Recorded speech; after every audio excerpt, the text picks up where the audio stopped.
So how is the Championship relegation battle shaping up heading into next season? In today's video, we're going to be checking out the latest odds. So for today, we're going to be checking out the 10 Championship sides who the bookies currently have down as the relegation favourites for the Championship. Now obviously these odds will continue to fluctuate throughout the summer, but I thought it would be an interesting comparison to make between right now and to the start of the season to see just how much these teams have fluctuated in their places based on the relegation odds. So obviously don't take these too seriously, but it is an interesting indicator to see how strong the bookies currently judges each Championship side. I'd like to know from you who are your early picks for the bottom 3 next season. But without any further ado, let's jump in. And starting out at the bottom, we do have the League One champions in Plymouth Argyle coming in with the relegation odds of 6-4, currently being backed as the team to go down in bottom place. Now Plymouth, I think, will fluctuate quite a lot in their odds between now and the start of the season. As of recording, I believe they've only got 15 contracted senior pros heading into next season. That's discounting the youngsters who have yet to make their senior appearances for the club. And I mean, when it comes to Plymouth, they were brilliant last season. Loanees definitely propped up that squad with that added bit of quality, but you could argue that, you know, they were able to attract some brilliant, really high quality loanees whilst they were in League One. So there's absolutely no reason why they can't go one better and attract players of a higher calibre to the club on loan throughout this transfer window. But as of recording, their squad probably is a little bit weaker and lighter in some areas that they will need to add to, but their recruitment team, I'm sure their fans will back their recruitment staff to go ahead and get that spot on. They've also got a really promising manager coming up to the league as well in Steven Schumacher. Where I think Plymouth will be wrote off by some fans and especially the bookies is just that lack of Championship experience. You know, if we look through their squad at the moment, the players who are contracted into next season, not that much Championship experience in there, you know, with Schumacher as well. And when it comes to bookies and placing up odds and things like that, I do think that has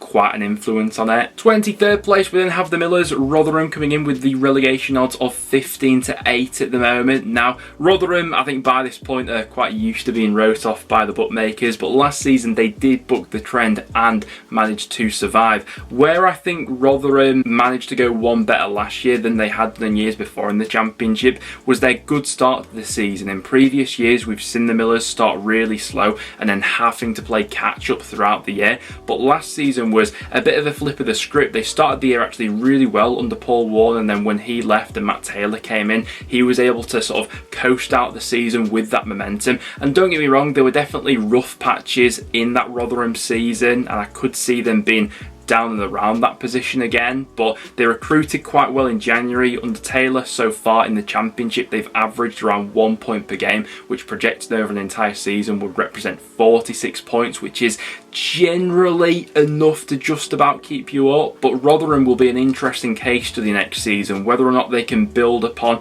the solidity of last season and surviving, or they'll be a victim of potentially a bit of a stronger Championship and then regressing backwards towards the relegation zone. In 22nd place, we then have Birmingham coming in with the relegation odds of 3-1. Now Birmingham, I'm expecting to be there or thereabouts in terms of the odds as things stand. For the last 7 consecutive Championship seasons, they've finished between the relegation zone and 17th, and there does become a point where if you're not going to break free of that, there will be a point where you do slip into that bottom 3 and ultimately are heading to League One. Now Birmingham got it right at points of last season, but generally are a club where there does tend to be a lot of chaos going on the day-to-day basis. And once again, could a side like Birmingham be a victim of potentially a bit of a stronger Championship heading into next season? We'll have to wait and see. After that, and in 21st place, the bookies have Huddersfield, also with the same relegation odds of Birmingham, currently priced up at 3-1. Now Huddersfield's survival odds, I do think, have taken a little bit of a boost since it was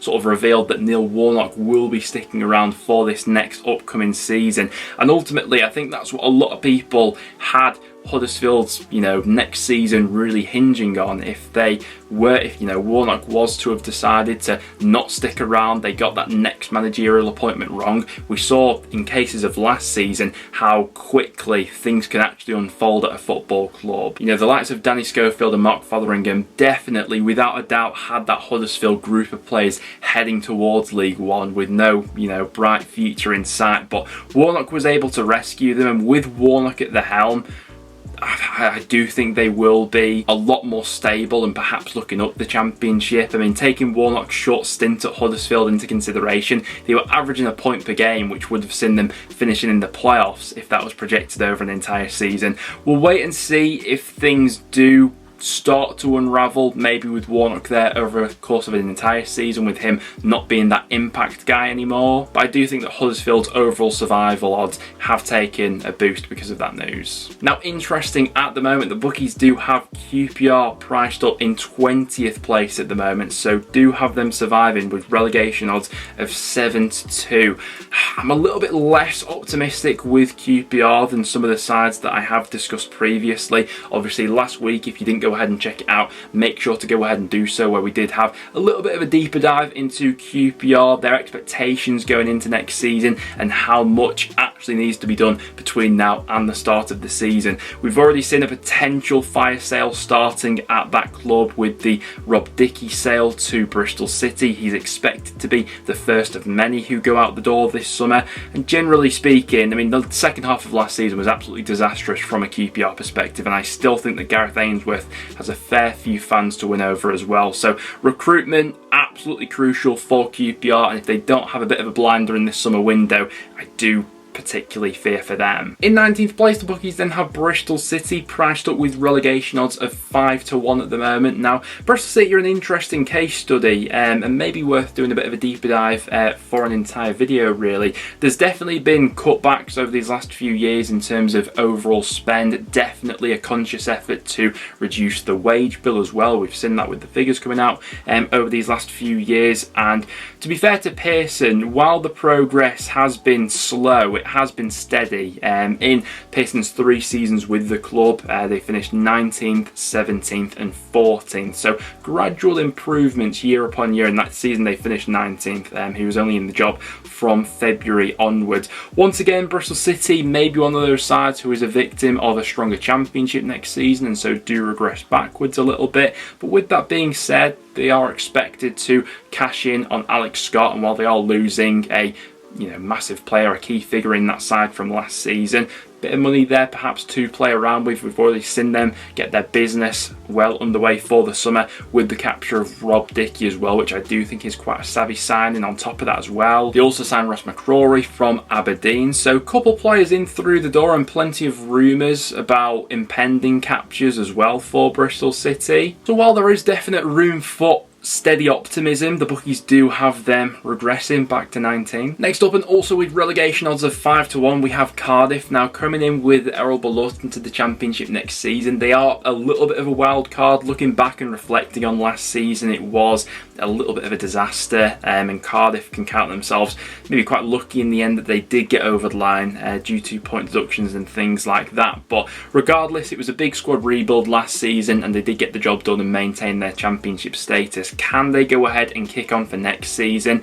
I'm not quite sure at the moment, and as things stand with their current playing squad, I'd maybe have them a little bit lower than some of the other sides who the bookies currently have predicted below them. But there are some reasons to be optimistic as a Cardiff fan right now. Certainly the messages in the first press conference that he had while at Cardiff, I think it was stated that he wants around 8 to 10 new players coming in this summer, so loads of Cardiff success is going to be dictated by what they can do in the transfer window. Obviously, Sorocaba coming in the second half of last season was a massive part of their survival bid in the end. For an 8 goals, which really lacked a talisman throughout the entire campaign, so that's going to be a task for them this summer to replace those goals. And Cardiff probably a little bit more expectant to launch into the European market as well with this new managerial capture. So Cardiff, a little bit of a wild card as things stand before we see the recruitment. Very hard to judge because a lot could change between now and the start of the season with this new manager. 17th place, we then have my side Preston coming in with relegation odds of 5-1. Generally speaking, Preston are usually in and around these conversations at the start of the season, but what we've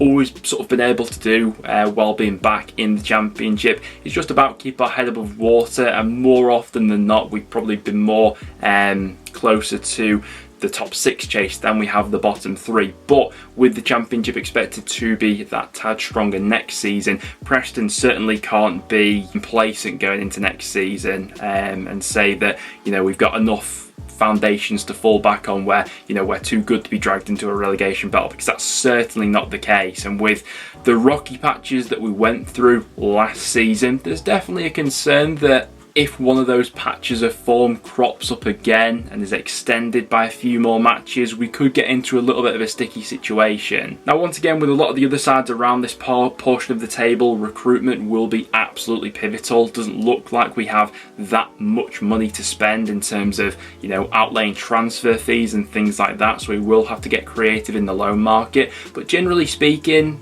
we have done really well in the loan market over these past couple of seasons in attracting some really quite high caliber loanees from Premier League clubs, and that's going to be crucial to how successful we are this season once again. Lowe has very much got his feet under the table right now, and Preston do have the foundations of a solid championship squad, but by no means outstanding. If you do take away one or two of those elements, suddenly we could be in trouble, but recruitment's going to be big for Preston. And hopefully from a fan's perspective, we're looking up rather than down next season. Then with relegation odds of 11-2, the bookies have Hull placed in 16th at the moment. Now, Hull definitely a side who I think will be looking more up the championship than down it, but as there has been a fair bit of chaos at that club over the last few years, you know, I'm not that surprised that the bookies do have them there or thereabouts in terms of the relegation odds. But as they showcased, particularly in the second half of last season under Liam Rosenior, generally speaking, they were performing like a top 10 club in terms of the points per game they were picking up. They've got an ownership there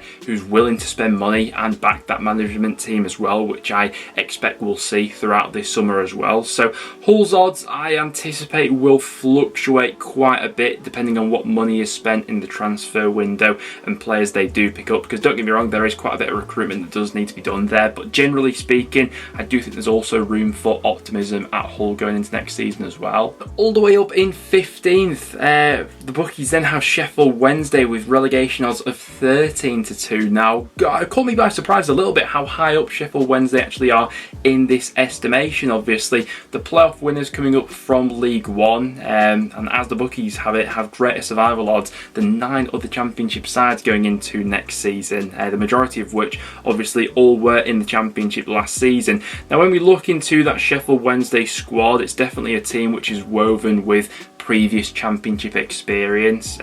You know, whether that's a good or a bad thing, yeah, you know, you can be the judge of. A fair few of them were involved in that last Wednesday setup that were relegated from the championship, but since then quite a bit's been done to restructure the squad. Obviously, Darren Moore, a manager who doesn't have experience of this level previously as well. What struck me when I was having a bit of a deeper dig into the Sheffield Wednesday squad was actually just how old it actually is. By far and away, they had the oldest squad in League One last season with an average age of 28.5 years, which is way older than any championship squad we had last season. For context, the two oldest teams we had in the league last season were Reading and Wigan, both of who were relegated, both of who had an average age of 27.1 years old. So that I thought was an interesting comparison, but also worth flagging up that Sheffield United and Luton also had two of the older squads in the championship and were promoted in the end. From what they're working with right now, I do feel as if Sheffield Wednesday have quite a bit of recruitment to